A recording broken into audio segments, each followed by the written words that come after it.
드리고 나와서 너무 죄송합니다. 예, 가톨릭 신부님 한 분하고 또 우리 침례교회 목사님 한 분, 그리고 유대교 랍비 이렇게 세 분이 모여서 성령 기도회를 했다고 합니다. 그런데 세 분이 전부 성령에 가득 차서 서로 자신들이 제일 강론을 잘한다고 다투기 시작했습니다. 그래서 신부님께서 그러면 우리가 정말로 성령에 가득 차서 강론을 한다면 사람의 말을 알아듣지 못하는 동물들도 감동을 시킬 테니까 오늘 우리가 동물들을 대상으로 강론을 해서 누가 정말 강론을 잘하는지 우열을 가리자. 그래서 다들 동의를 하셔서 고릴라가 사는 정글로 들어갔답니다. 그래서 신부님이 제일 먼저 정글로 들어가셨는데 사흘 뒤에 나오셨는데 얼굴에 맞은 자국도 있고 막 상처도 나고 그렇지만 기쁜 얼굴로 나오셔서 본인이 강론을 잘해서 고릴라들을 가톨릭으로 개종시켰는데 밀떡을 주는데 고릴라들이 밀떡이 맛있다고 더 달라고 행패를 부려서 맞아서 큰일 날 뻔했다고 그러셨어요. 다음 번으로는 침례교 목사님이 들어가셨는데 사흘이 돼서 나오셨는데 팔도 부러지고 다리도 부러지고 그러면서도 웃는 얼굴로 내가 설교를 잘해서 고릴라들을 침례교로 개종시켰는데 침례교에서는 어떻게 세례를 주죠? 네, 물에 풍덩 담그는데 고릴라들이 물을 싫어해가지고 난동을 부려서 죽을 뻔했다고 그러셨어요. 마지막으로 유대교 랍비가 들어가셨는데 사흘이 돼도 나오지를 않았어요. 그래서 구조대가 들어가서 구조를 했는데 역시 웃는 얼굴로 본인이 강론을 잘해서 전부 유대교로 개종을 했는데 그다음에 할례를 치다가 죽을 뻔했다고. 네, 거기서 웃으셔야 됩니다. 자, 함께 준비기도 하고 시작하도록 하겠습니다. 성부와 성자와 성령의 이름으로 아멘. 주님, 성령의 빛으로 저희를 이 시간 비추시어 저희가 지혜로이 주님의 말씀을 듣고 실천하는 자녀가 되게 하소서. 성령께서 함께 하시는 이 시간 동안 주님의 말씀만이 제 입을 통하여 선포되고 오늘 철야 기도회에 불러주신 형제 자매님들의 마음의 문을 여시어 하느님 말씀이 좋은 땅에 뿌려지는 씨앗처럼 풍성한 열매 맺도록 은총 주시옵소서. 성모님의 전과 함께 우리 주 예수 그리스도를 통하여 비나이다. 아멘. 오늘 철야 기도회에 참석하신 여러분 안녕하십니까? 예, 가톨릭 교회와 성모 마리아라는 주제를 가지고 강의를 맡게 된 안주홍 이스토노입니다. 사실 저는 말씀 강사로 봉사한 지 얼마 안 된 그런 초짜 강사입니다. 그렇지만 이렇게 불러주신 회장님과 또 여러분들께 감사드리면서 하느님 나라를 앞당겨 사시는 철야 기도에 참석한 여러분의 가정에 하느님의 은총이 가득하시기를 기원합니다. 예수의 푸티창 신부님이라는 분이 계셨는데 이분은 일본에서 오랫동안 선교를 하신 분입니다. 어느 날 나이가 많으신 할머니 한 분이 이 푸티짱 신부님께 오셔서 세 가지 질문을 하셨답니다. 그 첫째 질문은 신부님은 로마에 계신 분으로부터 일본으로 파견되셨는지요? 그래서 신부님은 네, 그렇습니다. 저는 로마 교황으로부터 일본에 파견된 사람입니다. 두 번째 질문은 자제분들을 좀 보여주실 수 있는지요? 였는데 신부님은 그럴 수 없습니다. 가톨릭 사제는 가정을 가지고 있지 않기 때문에 그렇습니다. 라고 대답을 하셨답니다. 할머니는 이어서 미안하지만 한 가지만 더 여쭙겠습니다. 신부님의 교회에는 성모 마리아상이 있습니까? 그래서 신부님이 있습니다. 자, 교회 안으로 들어가 보시지요. 라고 답하셨습니다. 그러자 할머니가 그제서야 신부님, 저도 신부님과 같은 신앙을 가지고 있습니다. 라고 말했다고 합니다. 아시는 것처럼 일본에 처음 가톨릭 선교사들이 들어와 선교를 할 때는 우리나라보다 훨씬 더 먼저 들어왔습니다. 그렇지만 우리나라처럼 박해가 심해지자 가톨릭 신자들이 숨어서 신앙생활을 해왔던 것입니다.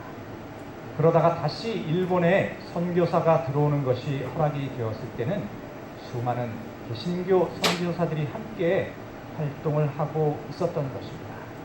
그래서 이 할머니처럼 숨어서 가톨릭 신앙생활을 해오던 가톨릭 신자들이 가톨릭 교회로 돌아오는 과정에서 이 신부님께 이런 질문을 드리게 된 것입니다. 이 현명한 할머니가 질문하신 세 가지, 같은 그리스도교이지만 가톨릭과 개신교를 구별하는 가장 좋은 방법인 것 같습니다. 그 첫 번째는 가톨릭 교회는 사도 베드로로부터 이어지는 교황의 전통을 이어오는 보편된 교회입니다. 그 두 번째는 가톨릭 교회의 성직자들은 결혼을 하지 않는 것을 서원합니다.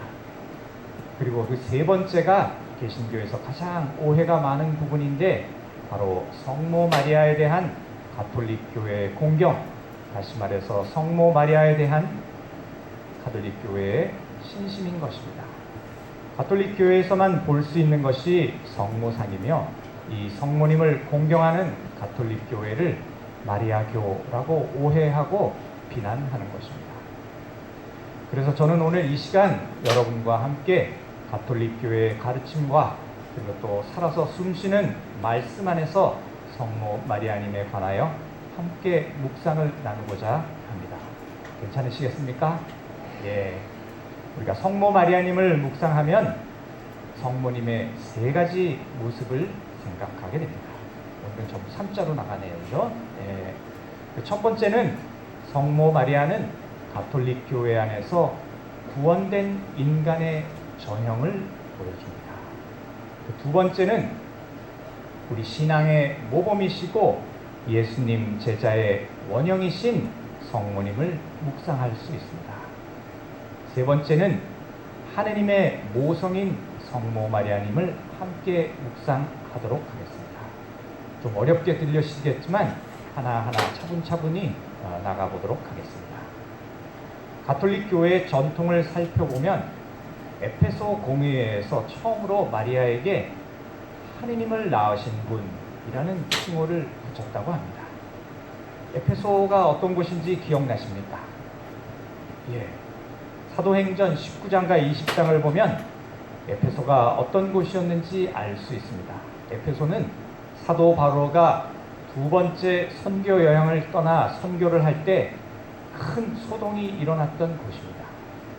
당시 에페소 사람들은 여신을 숭배하였는데 그 여신 이름이 뭔지 기억이 나십니까? 네, 제가 직업이 가르치는 거라서 항상 이렇게 물어보기를 좋아합니다. 예, 에페소에서는 아르테미스라는 여신을 숭배하였고 또 데메트리우스라는 은장이가 있었습니다. 은으로 실을 만드는 은장이가 있었는데 그 은장이가 동료들을 선동해서 에페소인들의 아르테미스는 위대하시다 하고 외치면서 난동을 부려서 사도 바오로의 선교를 방해하던 곳입니다. 이러한 에페소에 주님의 교회가 성장하였고 마침내 에페소 공의회에서는 하느님을 낳으신 분이라는 칭호를 드렸다는 이야기를 하고 있는 것입니다. 그렇지만 에페소 공의회는 마리아를 고대 그리스인이나 이집트인이 이야기한 여신으로 보지 않았습니다. 마리아가 여신이 아닌 그저 순박한 여인이었다는 것을 알았고 그럼에도 우리는 마리아가 하느님을 낳았다, 하느님을 낳은 여인이라고 말할 수 있는 것입니다. 따라서 가톨릭 교회는 그 옛날 에페소 사람들처럼 마리아를 여신으로 믿는 것이 아니라 마리아를 하느님을 낳으신 분으로 공경하는 것입니다. 하느님의 아들인 예수님이 여인을 통해 이 세상에 나셨다면 이는 인간이 받을 수 있는 최고의 영예일 것입니다. 결국 성모님 찬양은 하느님께서 사람이 되신 신비에 대한 찬양인 것입니다. 아멘.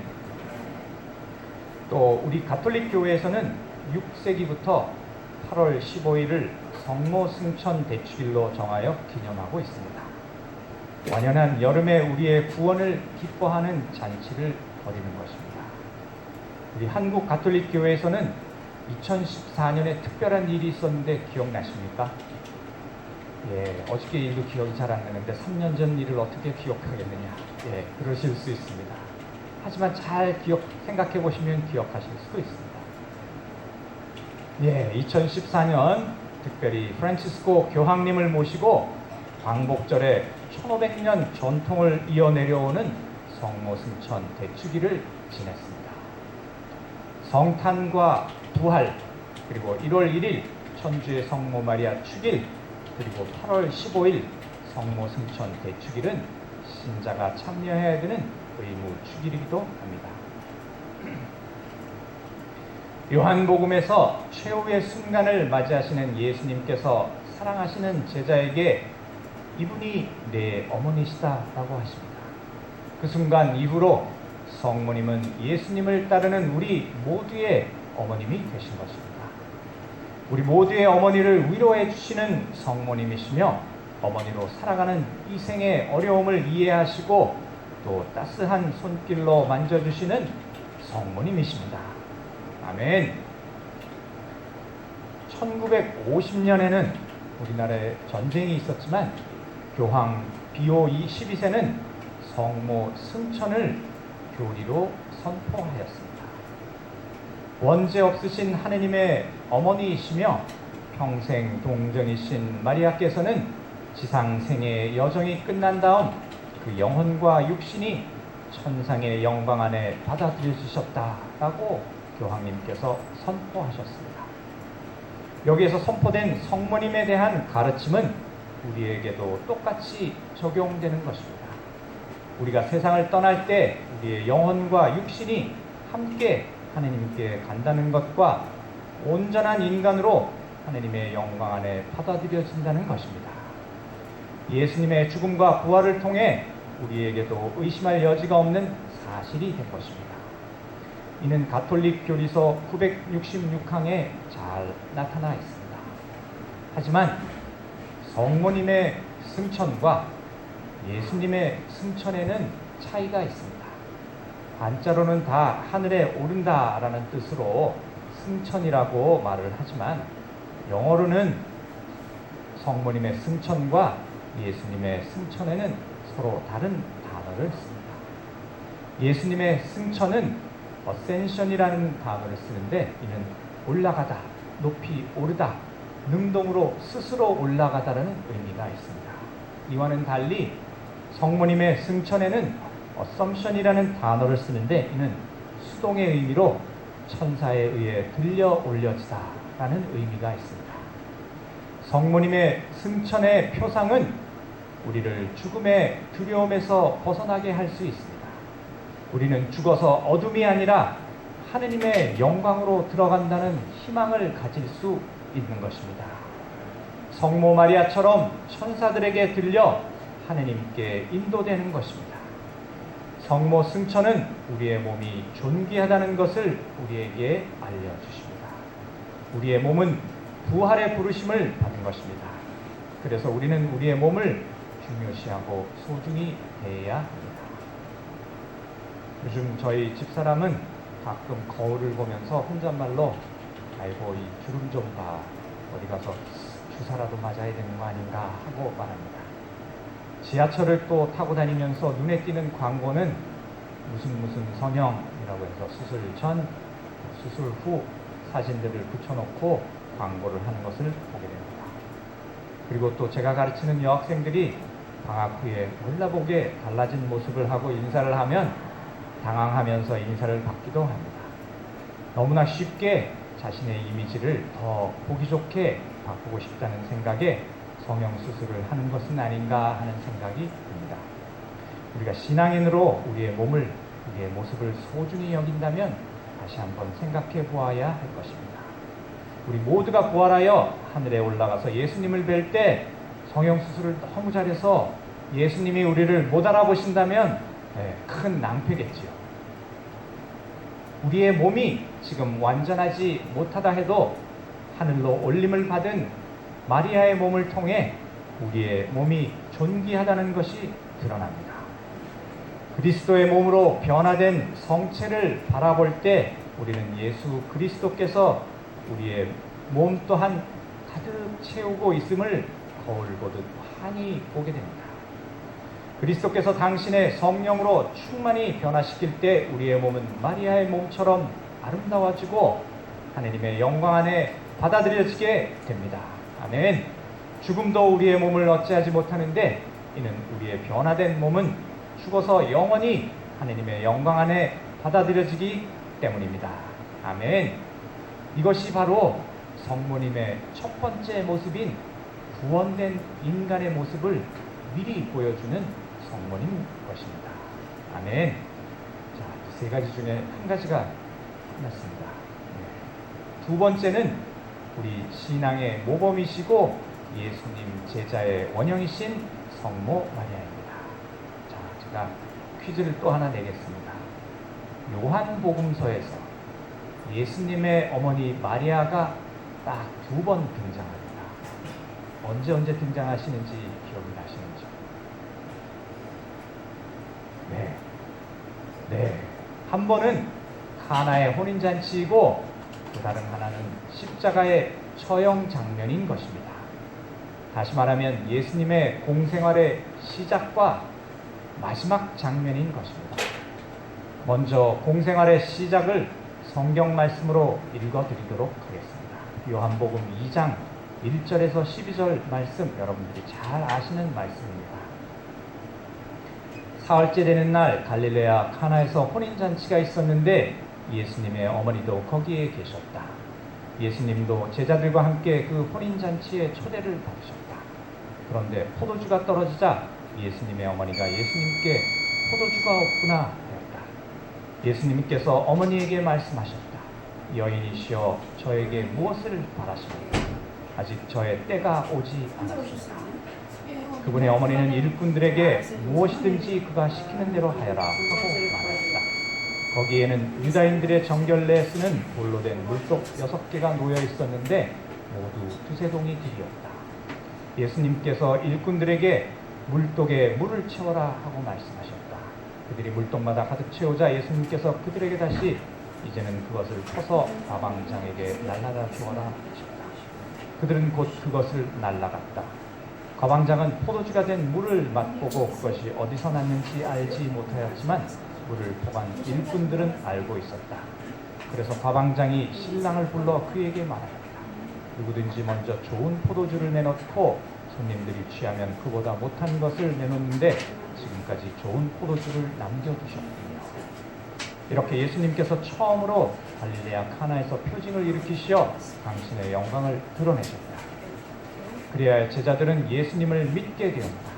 그 뒤에 예수님께서는 어머니와 형제들과 제자들과 함께 카파르나움으로 내려가셨다. 그러나 그곳에 여러 날 머무르지는 않으셨다.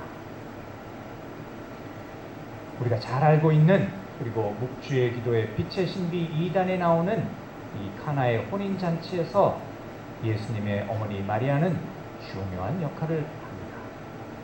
그들에게 포도주가 없구나. 혼인잔치 도중에 포도주가 모자라자 마리아는 아들 예수님이 혼인잔치 집에 이 어려운 상황을 도와주실 수 있다고 생각하신 것 같습니다. 하지만 예수님의 대답은 우리의 생각과는 달리 무뚝뚝하고 싸늘하기 그지없습니다. 어머니인 마리아를 여인이시여 라고 부르고 자신의 때가 아직 오지 않았다고 딱 잘라 거절하시는 것 같습니다. 하지만 우리는 곧바로 자상하시고 실망하지 않으시며 아들 예수님을 신뢰하는 마리아의 모습을 볼 수 있습니다. 마리아는 일꾼들에게 무엇이든지 그가 시키는 대로 하여라 하고 지시하십니다.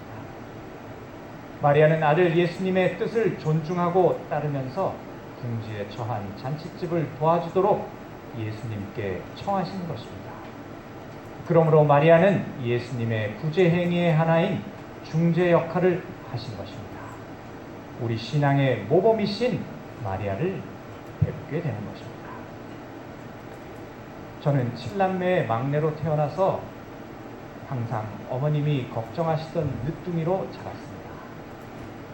초등학교 다닐 때는 다른 아이들의 어머니에 비해서 너무 나이가 많으셔서 당시에 대학생이던 큰 누님이 학부모 상담에 대신 오곤 하셨습니다. 저를 어렵게 키우신 어머님의 마음을 헤아리지 못한 저는 자라나면서 어머니의 가슴에 못을 많이 박는 불호를 하면서 자란 것 같습니다. 이제는 돌아가셔서 더 이상 효도를 하고 싶어도 하지 못하는 지금, 또 딸아이를 늦둥이로 키우면서 부모님의 마음을 조금이나마 더 잘 알게 된 지금, 저의 불효막심했던 언행을 가슴 깊이 뉘우치고 있습니다. 그런데 요한복음에서 보는 예수님의 이러한 행동은 어머니의 마음을 몰라서 하신 말씀이기라보다는 예수님의 사명, 즉 하느님의 뜻을 따름으로 그분의 영광을 드러내야 된다는 것을 마리아께 알려주시고자 했던 것이고, 혈육으로 맺어진 가족관계보다는 하느님의 뜻을 받들어 행하는 사람들의 관계를 앞세우심을 나타내는 것입니다. 예수님께서 마리아를 여인이시여라고 부르신 것은 요한복음에 또 한 번 나타나는데, 바로 십자가의 최후의 순간을 맞이하실 때입니다. 제가 한번 읽어드리겠습니다. 요한복음 19장 25절에서 27절까지의 말씀입니다. 예수님의 십자가 곁에는 그분의 어머니와 이모 클로파스의 아내 마리아와 마리아 막달레나가 서 있었다. 예수님께서는 당신의 어머니와 그 곁에 선 사랑하시는 제자를 보시고 어머니에게 말씀하셨다. 여인이시여, 이 사람이 어머니의 아들입니다. 이어서 그 제자에게 이분이 내 어머니시다 하고 말씀하셨다. 그때부터 그 제자가 그분을 자기 집에 모셨다. 신약 성서를 보면 요한복음에서만 가나의 혼인잔치에서 예수님께서 첫 표징을 일으키시어 당신의 영광을 드러내신 것을 전하고 있고, 또 십자가에 매달리신 예수님이 성모님과 나눈 대화를 전하고 있습니다. 가나의 혼인잔치에서는 예수님의 제자들도 함께 있었지만 십자가에서는 그렇지 못했습니다. 예수님이 잡혀가시던 날 밤 함께 있던 제자들은 모두 달아나고, 예수님이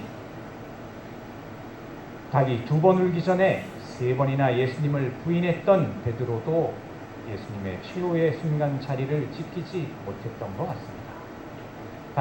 다시 말해서 예수님이 사랑하신 제자로 표현된 요한 사도만이 예수님을 따르던 여인들과 함께 예수님의 최후를 지키신 것입니다. 예수님의 공생활의 시작서부터 끝까지 예수님과 함께 하신 성모님, 바로 예수님 제자의 으뜸가는 모습이라고 할 수 있겠습니다. 제가 어렸을 때 저희 할머님은 매우 무서우셨습니다. 그래서 별명이 왕할머니셨는데 무섭기로 동네에 소문이 나셨습니다. 특히 제가 몸이 아파서 학교에 가기 싫어서 어머니께 말씀드리면 할머니의 불요령이 떨어져서 어쩔 수 없이 학교에 가곤 했습니다. 그래서 할머니 덕분에 게으른 제가 고등학교 때 개근상은 못 받고 정근상은 받았던 기억이 납니다. 성모 마리아님도 예수님의 제자 학교에서 공생활의 시작부터 끝까지 함께 자리를 지키시어 개근상을 받으신 모범생이십니다. 그래서 예수님 제자의 원형이시라고 말씀드리는 것입니다. 아멘. 이제 카나의 혼인잔치에서 예수님을 믿으시고 궁지에 처한 잔치집을 위해 예수님께 믿음으로 청하신 성모 마리아님은 우리 신앙의 모범이시고, 최후의 순간까지 예수님의 곁을 지키신 성모님은 예수님 제자 가운데 가장 으뜸가는 모습이라고 하겠습니다. 이것이 요한복음에서 만나 뵙는 성모님의 2번째 모습이라고 하겠습니다. 아멘. 자, 3가지 중에 2가지가 끝났습니다. 자, 마지막 3번째로 만나게 되는 성모님의 모습은 하느님의 모성인 것입니다. 마리아는 여신이 아니라 실제로 존재했던 나자렛 출신의 소박한 여인으로 하느님이 당신의 아드님의 어머니로 선택하신 분이십니다. 여기 계신 분들이 만약에 며느리가 될 처녀를 택하신다면 어떤 사람을 택하시겠습니까? 물론 꼼꼼하게 이것저것 따져보시겠죠. 하느님도 당신 아드님을 낳으실 처녀로 마리아를 택하신 것입니다. 그런데 우리는 마리아에게서 어머니와 같은 하느님의 모습을 보게 됩니다. 우리는 마리아를 찬양함으로써 우리에게 그토록 가까이 오신 하느님의 신비, 즉 그분께서 여인의 몸에서 나시어 우리를 위해 사람이 되신 신비를 노래합니다. 많은 경우 우리는 하느님을 아빠, 아버지라고 부르며 아버지이신 하느님을 생각하게 됩니다.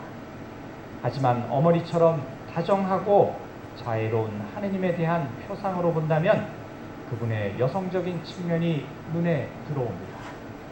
이러한 표상을 통해 인간적이며 인간의 어지신 하느님, 우리를 돌보시고 사랑으로 감싸시는 하느님이 당신 모습을 드러내는 것입니다. 루카복음 11장 27절에서 28절까지의 말씀입니다. 예수님께서 이 말씀을 하고 계실 때 군중 속에서 어떤 여자가 목소리를 높여 선생님을 배웠던 모태와 선생님께 젖을 먹인 가슴은 행복합니다 하고 예수님께 말하였다. 그러자 예수님께서 이르셨다. 하느님의 말씀을 듣고 지키는 이들이 오히려 행복하다. 우리 모두는 어머니가 있습니다. 하지만 우리 모두가 어머니가 될 수는 없습니다. 어쩌면 저를 포함한 여기 계신 형제님들은 출산의 고통을 겪고 태어난 자식을 젖을 먹여 키우는 모성을 아무리 노력해도 이해하지 못할 것입니다. 바로 루카복음에서만 전하는 이 장면이 바로 그러한 장면인지도 모르겠습니다. 예수님의 모습과 말씀이 너무 거룩하심에 감탄한 한 여인이 목소리를 높여 외칩니다. 당신과 같이 거룩하시고 훌륭한 분을 낳고 기르신 어머님은 행복하시고 찬미를 받으소서라고 말입니다. 모성에 사로잡혀 성모님을 칭송하는 이 여인의 외침에 예수님의 답은 또 한 번 어머니의 마음을 섭섭하게 하십니다. 요즘 어머니에게 아들을 키우는 재미는 초등학생까지라고 합니다. 아들이 사춘기에 들어가면 남남이 되고 군대 갔다 오면 손님이 되고 장가 보내면 사돈의 아들이 되고 성공해서 돈을 많이 벌면 며느리의 남편일 뿐이고 큰 일을 해내면 국가의 아들이고 사업에 망해서 빚이 생기면 그때 다시 내 아들이 된다고 합니다. 성모님도 요즘 어머니들의 심정을 잘 이해하실 것 같습니다. 하느님의 예수님의 섭섭한 답변을 다시 살펴보면 하느님의 말씀을 듣고 지키는 이들이 오히려 행복하다 하십니다. 또 루카복음 8장 19절에서 21절까지의 말씀에도 비슷한 상황이 벌어집니다. 예수님을 만나러 오신 성모님이 누군가에게 성모님이 예수님을 뵙고자 한다는 전가를 보냈을 때 예수님께서는 내 어머니와 형제들은 하느님의 말씀을 듣고 실행하는 이 사람들이라 하고 답하십니다. 성모님 역시 예수님으로부터 정말 따스한 위로의 말씀을 듣는 장면은 복음서에 나오지 않습니다. 그래서 오늘을 사는 많은 자매님들이 성모님으로부터 진정한 마음의 위로를 받는 것인지도 모르겠습니다. 아멘. 돌아가신 저희 어머님도 정말 쓰라린 마음의 아픔을 견뎌내셨습니다. 제가 처음에 칠남매의 막내라고 소개드렸습니다마는 원래 칠남매였습니다. 저의 바로 윗 누님이 어려서부터 몸이 허약하였고 자주 병원 신세를 지다가 이렇게 일찍 세상을 떠났습니다. 그때는 집안 모두가 신앙이 없었고 부모님들은 절에 다니던 시절입니다. 자식을 먼저 떠나보낸 어미의 마음을 제가 어찌 헤아리겠습니까? 하지만 저희 어머님은 칠순이 넘으셔서 영세를 받으셨고 아마도 성모님으로부터 많은 위로를 받으신 것으로 믿습니다. 아멘. 이러한 성모님의 위로는 어디서 오는 것일까? 안셀름 그린 신부님의 내 마음의 거울 마리아라는 책에서 이렇게 설명하고 있습니다. 마리아는 하느님의 모성을 반영한다. 어머니 마리아가 곤경에 처한 인간에게 주시는 위로는 어머니 같은 하느님의 보호와 사랑이다. 마리아 공경이 우리에게 전하는 하느님의 상은 더 자애롭고 더 인간적이며 더 온화하다. 다정다감히 염려하고 보살피시는 어머니 같은 하느님 상이다. 하느님의 이러한 모습은 인간의 영혼을 어루만진다라고 말합니다. 여기 계신 여러분들도 하느님의 모성이신 성모 마리아의 위로를 듬뿍 받으시기 바랍니다. 가장 행복했던 저와 어머니에 대한 기억은 초등학교 방학 때 기차를 타고 시골 외갓댁에 어머니와 함께 갔었던 기억입니다. 어머님은 많은 형제들 중에서 막내인 저만을 데리고 방학 때 기차를 타고 외갓집에 가곤 하셨습니다. 저는 기차를 타는 것만도 신나는 일이었는데 기차 안에서 사 먹던 삶은 달걀, 그리고 외갓집에 도착하면 너무 자상하게 맞이해 주시던 외할머니의 기억이 가장 행복했던 저와 어머니의 기억입니다. 지금 생각해보면 팔남매에 뒤치다거리며 무서운 시어머니 밑에서 보내는 고된 시집살이에서 해방되어 오랜만에 친정어머니를 뵈러 가시는 어머니의 편안한 마음이 저에게도 전달되어 저는 덩달아 행복하게 느꼈던 것 같습니다. 그렇습니다. 누구에게나 고향과 같고 그리움에 사무치게 하는 단어, 그리고 포근하고 평온함을 주는 말, 그것이 바로 어머니가 아니겠습니까? 학생 때 읽으셨던 헤르만 헤세의 소설 나르치스와 골드문트라는 소설을 기억하십니까? 이 소설의 두 주인공은 친구이지만 대조적인 성격을 가지는데 냉철하고 지적이며 금욕적인 수도원장인 나르치스와 감성이 풍부하고 예술적이며 방랑하던 골드문트가 그 두 사람입니다. 방랑하던 생활 끝에 먼저 죽음을 맞이하는 골드문트가 죽기 전에 나르치스에게 했던 말이 어렴풋이 기억입니다. 인간이 어머니의 사랑을 깨닫지 못하고 느끼지 못한다면 어떻게 죽을 수가 있는가? 라는 것이었습니다. 저는 이 대사에서 죽음 앞에서 인생의 허무함을 느끼는 인간이 어머니의 품과 같은 하느님의 사랑을 알지 못한다면 얼마나 쓸쓸할까 하는 생각을 해봅니다. 이것이 바로 제가 여러분께 말씀드리는 하느님의 모성인 성모 마리아의 모습인 것입니다. 그렇습니다. 여러분 모두 성모님의 위로에서 어머니와 같은 하느님의 사랑을 체험하시길 기원합니다. 아멘. 지금까지 말씀드린 세 가지의 성모님의 모습을 다시 정리해보면, 성모님은 첫 번째, 우리 구원된 인간의 전형을 보여주시고, 두 번째는 우리 신앙의 모범이시고 예수님 제자의 원형이신 것입니다. 그리고 마지막으로 성모님은 하느님의 모성이십니다. 아멘. 그 무렵 마리아는 길을 떠나 서둘러 유다 산악 지방에 있는 한 고을로 갔다. 그리고 지카리아의 집에 들어가 엘리사벳에게 인사하였다. 엘리사벳이 마리아의 인사말을 들을 때 그의 태안에서 아기가 뛰놀았다. 엘리사벳은 성령으로 가득 차 큰 소리로 외쳤다. 당신은 여인들 가운데서 가장 복되시며 당신 태중의 아기도 복되십니다. 내 주님의 어머니께서 저에게 오시다니 어찌된 일입니까? 보십시오. 당신의 인사말 소리가 저의 귀에 들리자 저의 태안에서 아기가 즐거워 뛰놀았습니다. 행복하십니다. 주님께서 하신 말씀이 이루어지리라고 믿으신 분. 그러자 마리아가 말하였다. 내 영혼이 주님을 찬송하고 내 마음이 나의 구원자 하느님 안에서 기뻐 뛰니 그분께서 당신 종의 비천함을 굽어보셨기 때문입니다. 이제부터 과연 모든 세대가 나를 행복하다 하리니 전능하신 분께서 나에게 큰 일을 하셨기 때문입니다.